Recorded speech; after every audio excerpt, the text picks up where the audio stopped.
it. Well, all right. First topics today. Following up on news we've been covering for quite a few weeks now. Fire officials surprised by the results of the escape room safety crackdown. This is a Canadian story. So in Toronto, I believe. Yeah. So following all of the uproar of the fire in Poland, we've been covering, week on week. There was a big crackdown in Canada, in Toronto, and no one was shut down.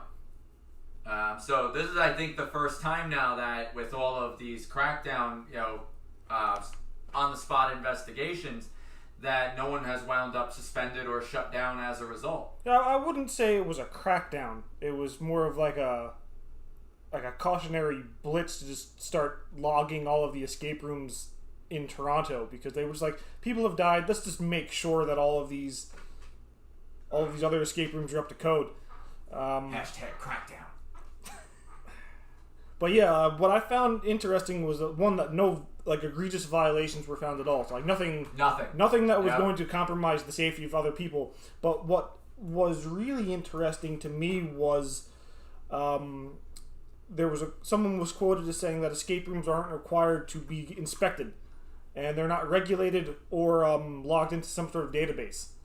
What? So What? That doesn't make any sense. Well, that's what the person in the article said. They're not required to be inspected. I don't know if it's just a Canadian law or what, but I thought that was pretty fascinating, considering all the grief we had getting open here in Morristown. Right. To not be required to not have that requirement is really interesting, because how do you know then?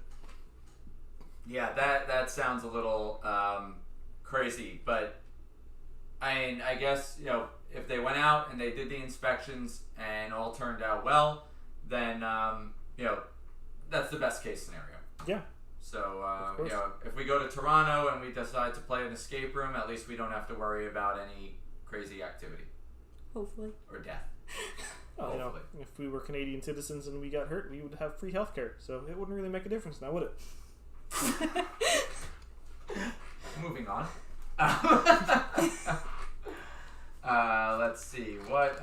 Okay, this is actually one of our main topics for today.